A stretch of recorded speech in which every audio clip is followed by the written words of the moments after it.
Curtis, I guess a big picture, just when you see, the fans that excited, you guys first 10-win team in school history, what are your thoughts? Oh, it's awesome. I mean, the atmosphere today, the fan base, just how the town's kind of just surrounded our team and just encouraged it. It's awesome to go out here and play and win games for this community. And we know they have our backs, and we're just going to try to continue to keep this going. How important was this for you guys, just to have like a real challenge? It goes down to last possession, need a punt return, need some plays on offense. Yeah, you obviously don't want games to go down to last possession, but they're going to come up, and so our defense played exceptional throughout the whole game. It really came up with a good stop at the end, and then we were able to get that first down. So just those situations that we practiced for and knew were going to come up eventually, and we just had to execute, and we did.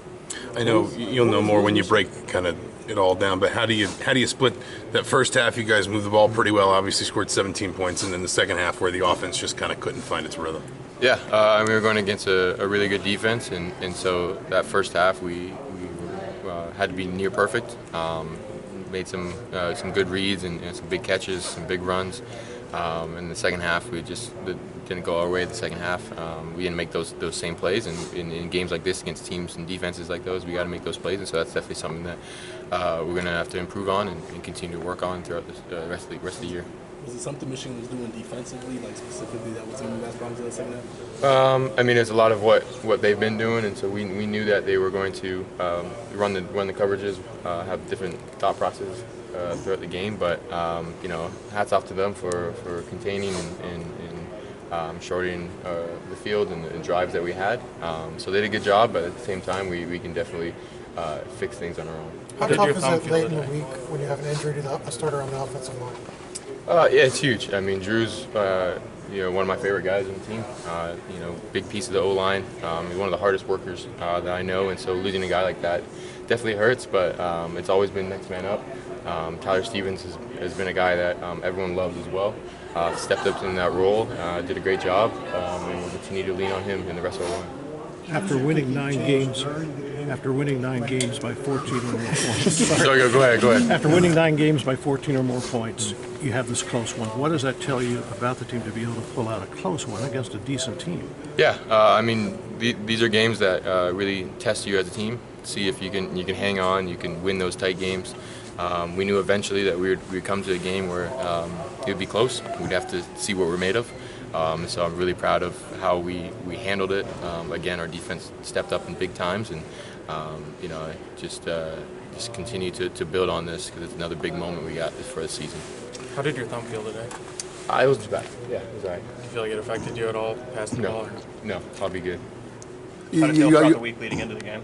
I've had a full practice week, and so it was wearing on me a little bit, but I had no issues going today. Had an off day yesterday, and so I feel back to 100% going the rest of the year. Is it one of those things where like you've gotten progressively better as time's gone on, or is it more something like you have to learn to play with a certain measure of discomfort? Yeah, it's gotten better every single day. Still got to learn to play with discomfort. I mean, I went without the glove today or this week, so continue to progress, but it's also just adjusting as well. But nice to have a bye week, another full week to prep for the next game, and so I have no issues with the thumb moving forward. Coach gives you 24 hours to celebrate a win, but yeah. 10-0, I mean, how do you take a step back and kind of, is this a pinch me moment that you guys have been able to do this at this point? Yeah, a little bit, but practicing and going through this whole year since January, getting to know the guys, having a vision of what we had, really felt confident that we can make some noise, have a special season this year. And so, it's not necessarily a surprise, but you love to be 10-0. That's the goal starting at the beginning of the year, of win every game, and we're just going to keep rolling. Physical team you just played. How was it having a week off? Oh, it's going to be good. I know we got a couple guys banged up, and so good to get their bodies back. Have not just a physical break, but also a mental break before we head into the final stretch. It's kind of a follow-up to that, but 2 bye weeks in a season is obviously not that common. What does the second one do for you, especially this late in the year when you got 2 big games, kind of the backside of it? Yeah, like you said, it's a physical game, so being able to bounce back and have a week to kind of readjust and heal up, it's huge, especially going into a big week the following week into Ohio State. That'll be a good test, and so being fully healthy is going to be really important. So just lucky with the schedule for sure. Do you think it was more of their pressure in the second half, or their switching coverages? Because you had a couple of the deep throws in the first half. What prevented you guys from getting kind of those after that? I think a little bit of everything. Definitely got some pressure, but definitely I need to have a couple better eyes as well. And so it's all around. Offensive just needs to get better. They didn't do anything too crazy on defense. A lot of what we expected, but they did.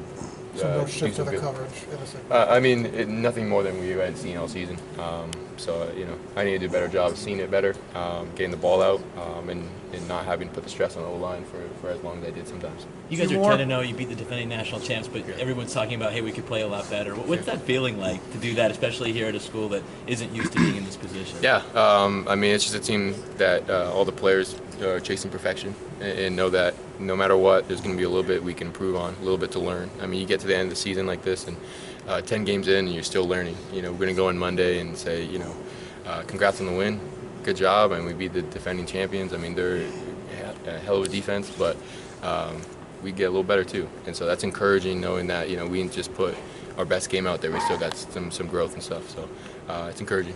Your number was called to ice the game, get that final first down. What's going through your head? You see all that green grass in front of you. Yeah, I just wanted to get the first down, and I knew that was the game. I had a feeling that they would come off the edge, and so just happy that it worked out like that, and we were able to just clinch the game on offense. Was that designed, or was it an option? Like you could have left it with the halfback? Yeah, I could have left it with the halfback. All right, thanks, Curtis.